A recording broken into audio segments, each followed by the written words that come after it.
I found that you can find DIY tips on just about anything on YouTube, but information on Studebaker suspensions was pretty sparse. I've noticed that if you ask an old timer for information, they'll usually blow you off and tell you to just go buy a shop manual. So I've decided to make my own video showing how the front suspension works and how to disassemble it and take it apart. The Studebaker suspension and steering setup is different from what many of us are used to. With the engine out of my car, you can see the setup a little more clearly. It has what's called center steering.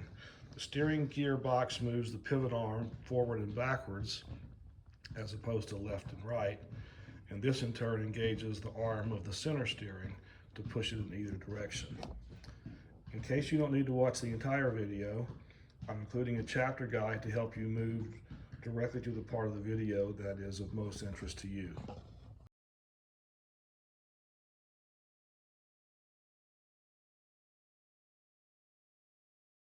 I'm making a step-by-step video on disassembling the Studebaker suspension. This is my next segment. As you can see, I've raised the car and secured it on jack stands under the frame rails, and I've removed the wheel. The next step is to remove the brake drum. Sometimes they will come loose by hitting them with a hammer. If not, then you'll need a brake drum puller like the one I have here.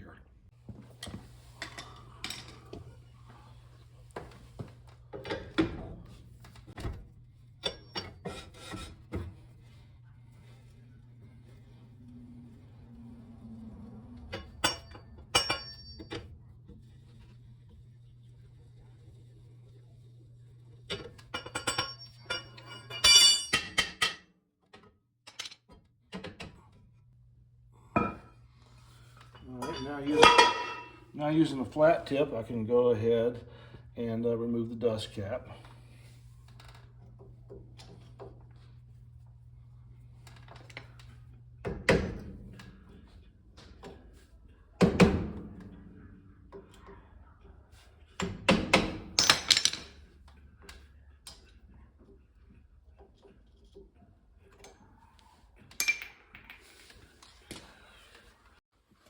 Okay, in order to remove the hub, I'll have to take off this bolt, which means you'll have to remove the cotter pin.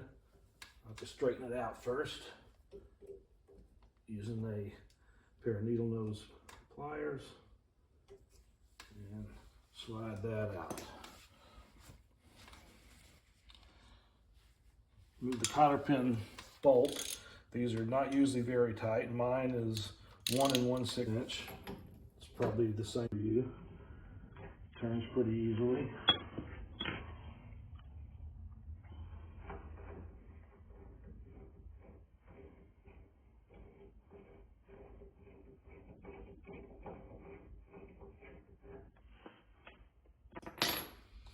Wiggle it a little bit to get those bearings easy to slide out.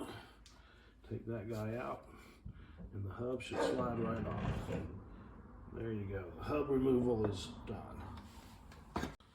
Next, in order to prepare for removing the brake backing plate, you'll want to take the brake hose off. If you plan to replace all this, you can simply cut the brake hose and worry about removing the hard line later when you have more room inside the wheel well. That's what I'm going to do.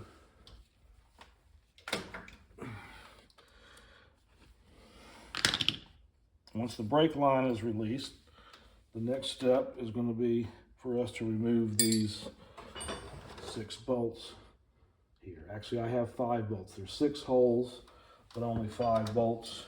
It looks like one of the bolts is not easy to access from the back, so perhaps the factory only used 5, or maybe a previous mechanic had just left it that way. Either way, I really can't say, but there's 3/8 bolts with a 9/16 head. You should be able to reach the back and the front and get those released. All right, I have my trusty breaker bar to make things a little bit easier on myself when it needs to be.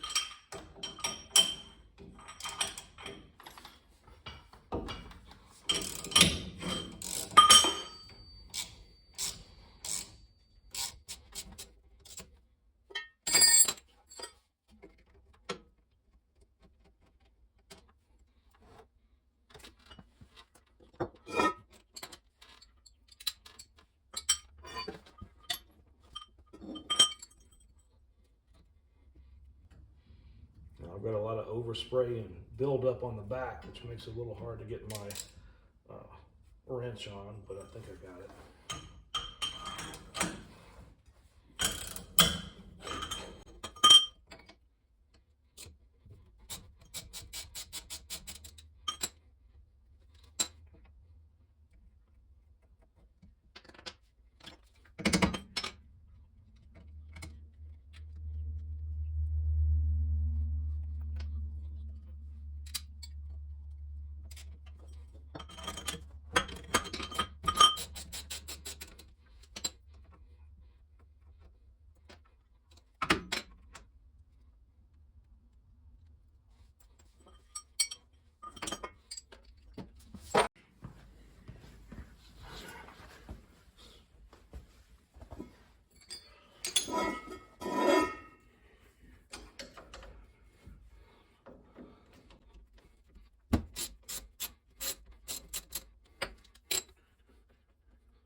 Okay, so the first step is complete. We've removed the brake, the hub and the brake backing assembly.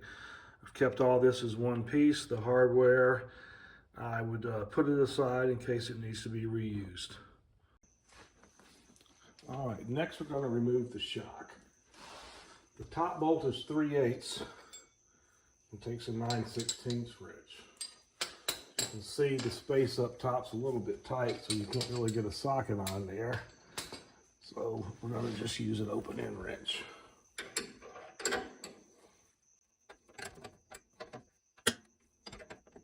All right, slick.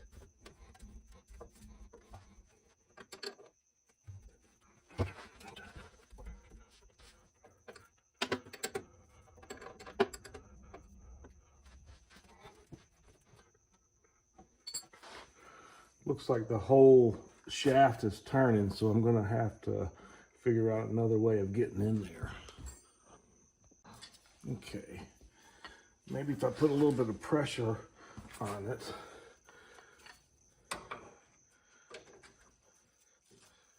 I can force it to stop turning. Let's see.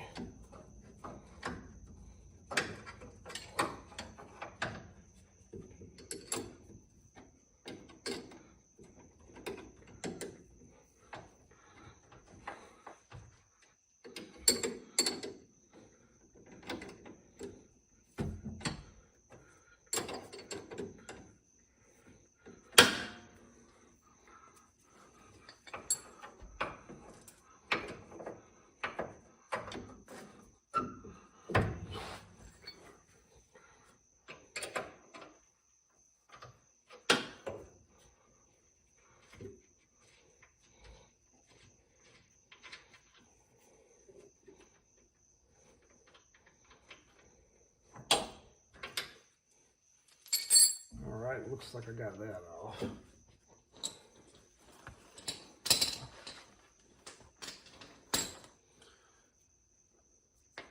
Now the bottom bolts are 5/16 and they take a 1/2 inch socket.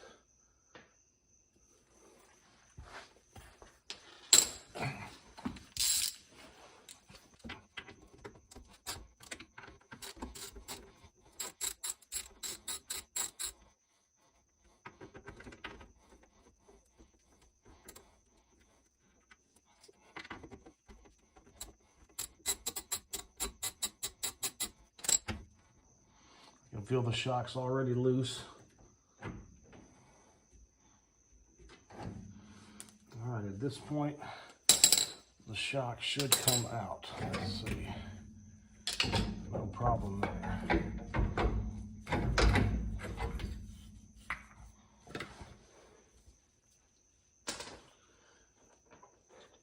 The lower control arm has a suspension snubber on it. When the car hits a bump, this rubber stop hits the frame first, preventing metal-to-metal contact. A 9/16 socket on the underside should loosen this guy up.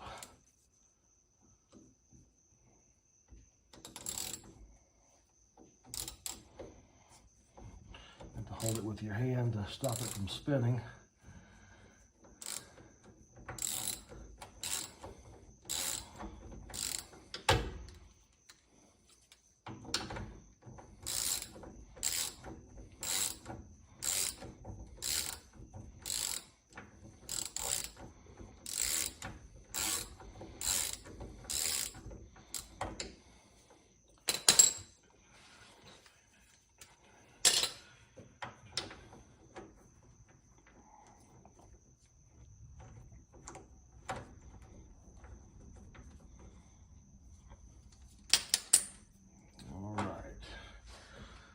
Got that guy out. They can be reused if they're not torn, damaged, or dry rotted. Before taking the suspension apart, let's remove the steering linkage from the control arm. As you can see, this is a castle nut with a cotter pin. So let's go ahead and straighten that cotter pin and get it out of the way.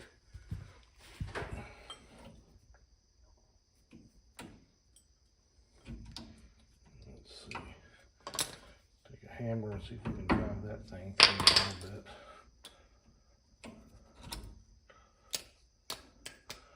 All right, now this nut, this castle nut, should take a 3/4 inch socket. All right, let's see what we can do here.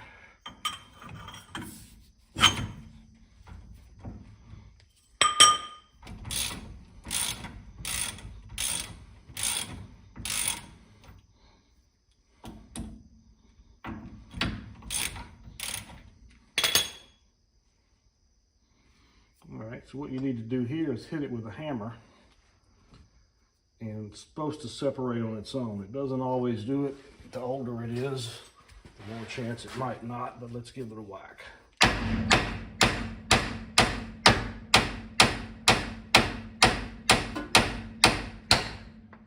we go, it just dropped down. Finish taking this castle nut off, and the steering linkage should drop out on its own.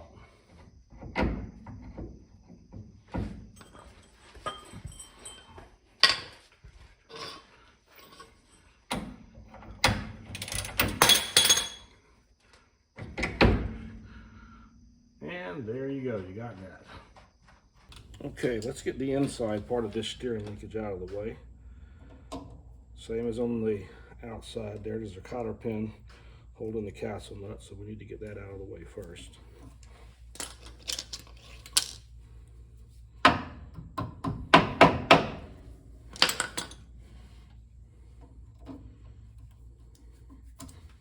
All right. Cotter pin's gone. We've got our 3/4 socket.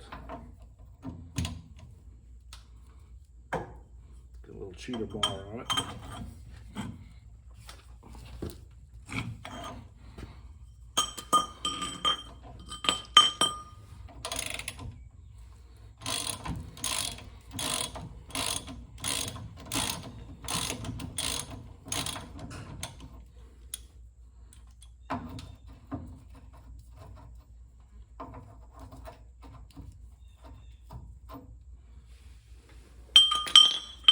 All right, let's see if we can make it drop the same way.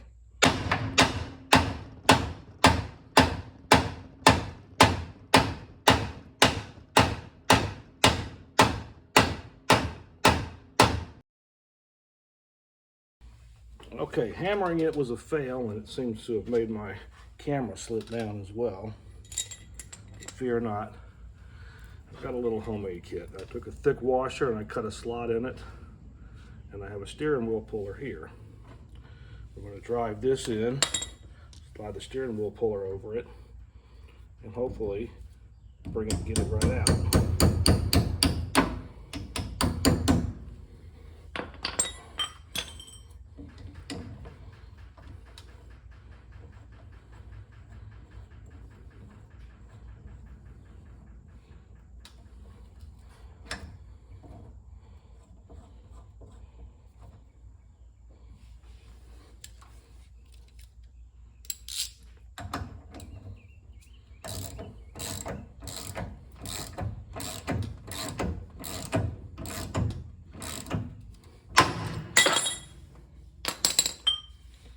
Just like that did it.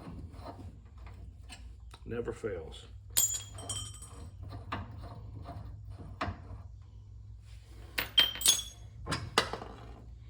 Steering linkage is out of the way. Up next, we're going to remove the coil springs. This is the most difficult and dangerous part of the job. When compressed, these springs are storing many thousands of pounds of force and can seriously injure you. There are a few different kinds of coil spring compressors, but this is the kind we're going to use.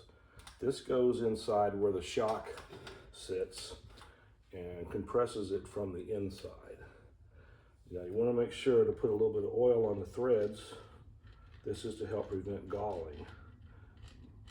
There's going to be a lot of pressure on these threads, and this is going to help them live.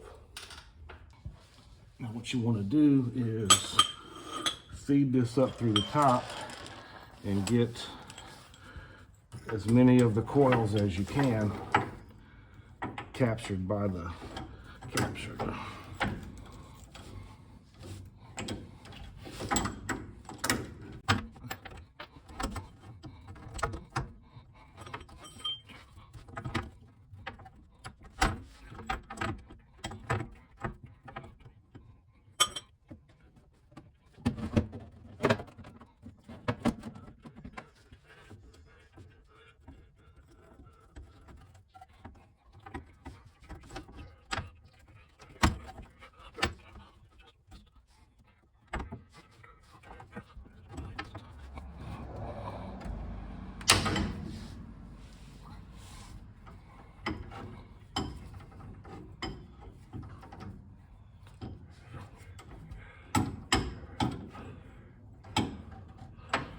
It's about as high as I can go there.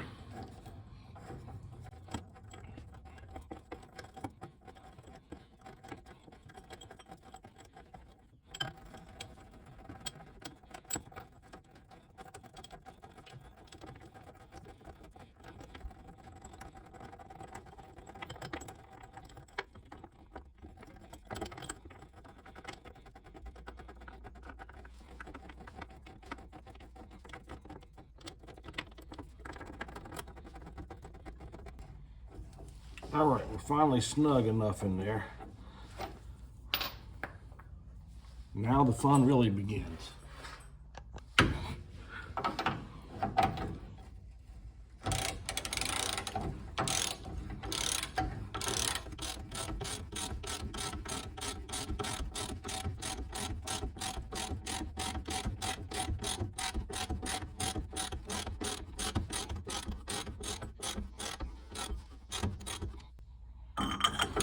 Starts to get difficult when you break out the cheater bar.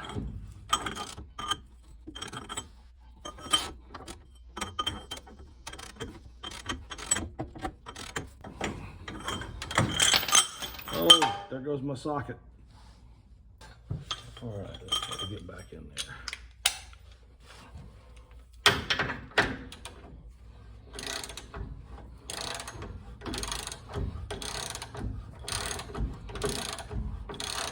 See the coil spring coming down a little bit.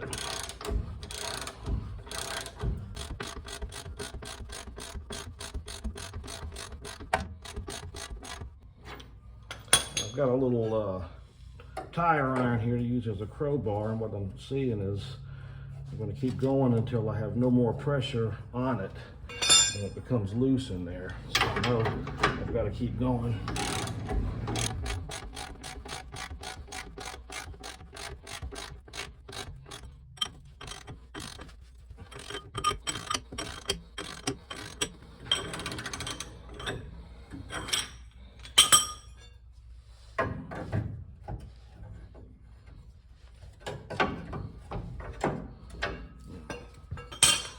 Looks like I can move the suspension, so I think the spring has been fully compressed, or compressed enough that it's no longer holding any force of upwards pressure. Okay, the next thing is to loosen up these bolts. Not to remove them right now, we're just going to loosen them up. Now, over the years, they get grit and grime on them. They might get, in this case, painted over. So it's hard to say exactly what size it is. I believe they're 1 1/8. All right.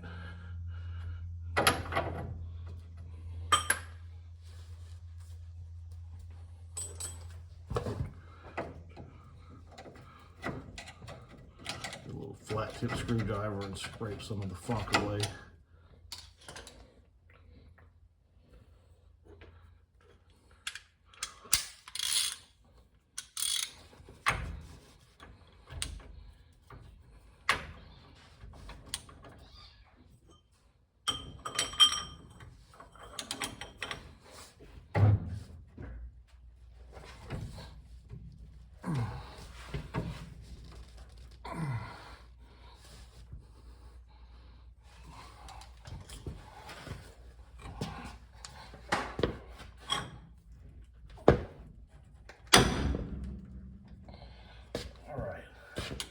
That one break loose a little bit. Let's see about the upper.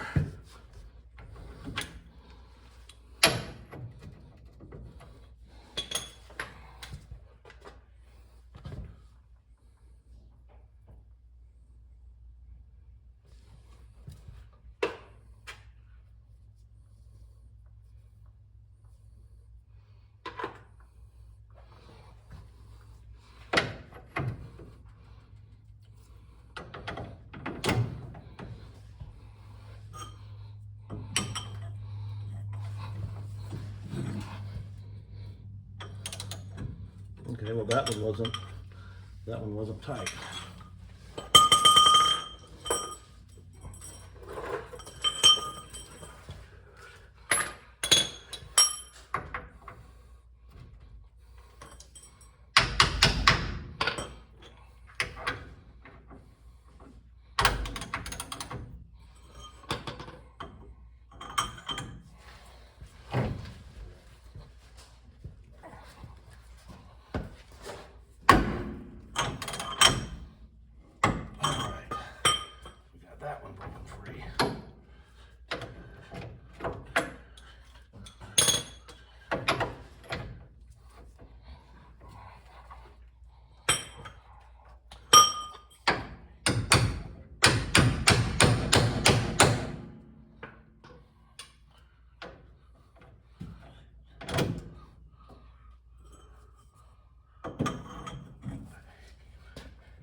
We've got these broken free. We can move on to the next step. Okay, I've put a jack here to help keep this under control. That way, if I release the spindle assembly, it's not going to all come crashing down. I can let it down easy with the jack. Let me go ahead and remove these two upper suspension bolts.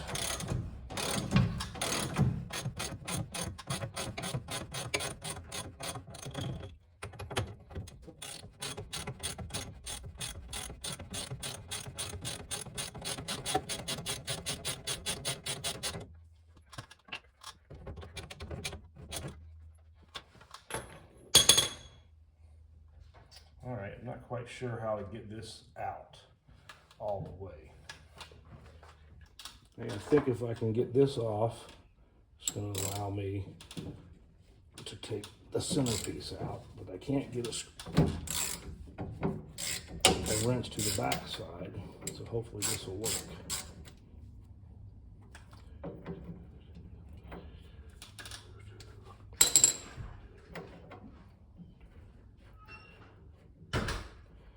This just holds that centerpiece in there tight.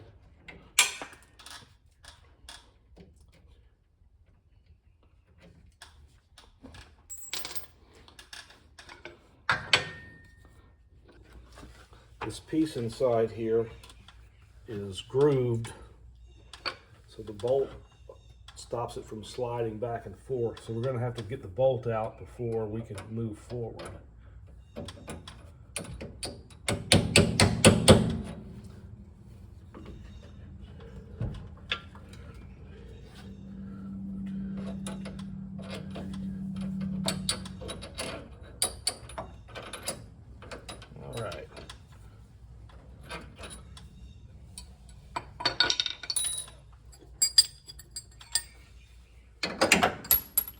there goes the bolt. Hopefully now we can drive this piece out.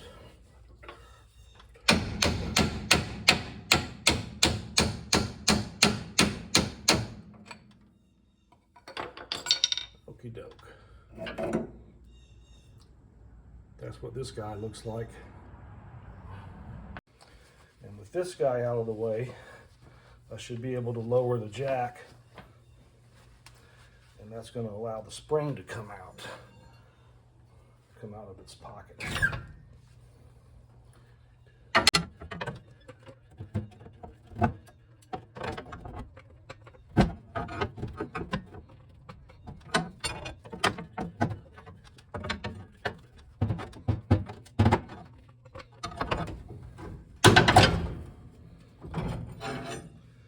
There we go. The springs all the way out. Get the jack down. Okay, I got the jack out of the way.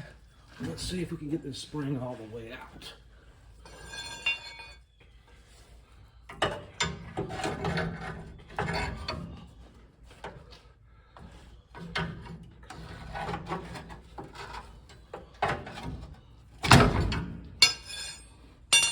Remember, the spring is still compressed. It's at its most dangerous when it's compressed like this.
Maybe since it's getting easier, this guy can get it now.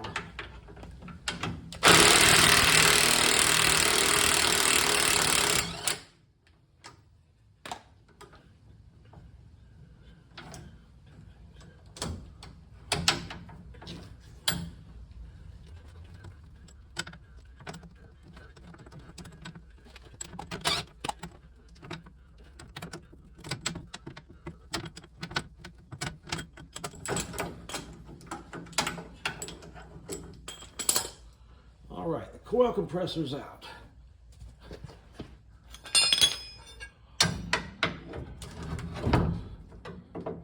And here's the spring. Ta-da! All right, I've got the spindle supported by the jack, and now with the spring out of the way, I can go ahead and finish getting the spindle taken out. You can see why we broke these loose earlier.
Cut my tie wrap out of the way.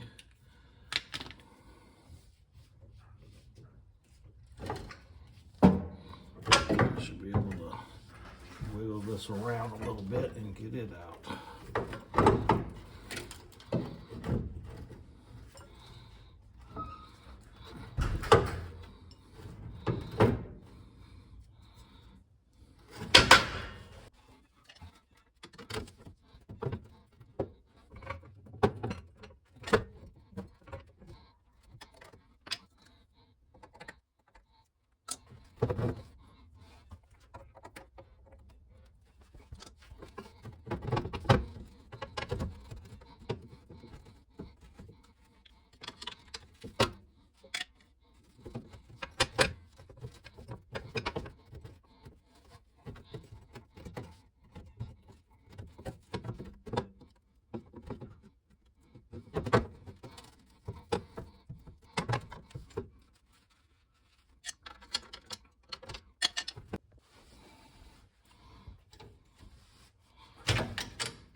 Couple of whacks with a hammer, and we finally got this bad boy out.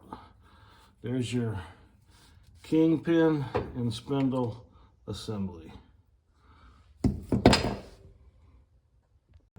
Up next, we're going to tackle the lower control arm. As you can see, I got it tie wrapped up out of the way. That was so I could do a little sweep and mop and make a nice area to lay down.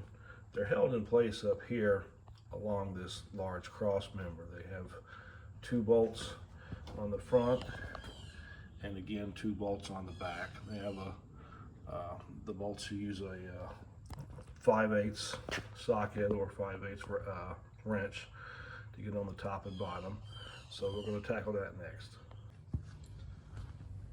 All right, so the first step, we're going to spray some penetrating fluid on these bolts that have been sitting for so long.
All right,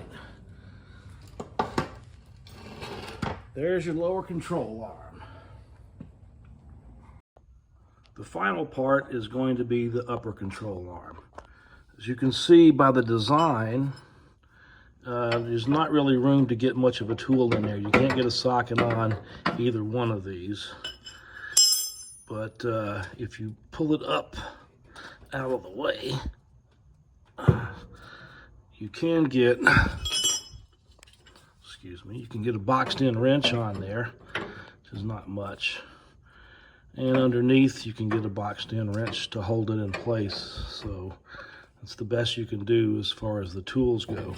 So get prepared to take this out. In the meantime, let me spray a little bit of penetrating oil on top of these and let that begin to soak.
It's down inside there somewhere.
All right,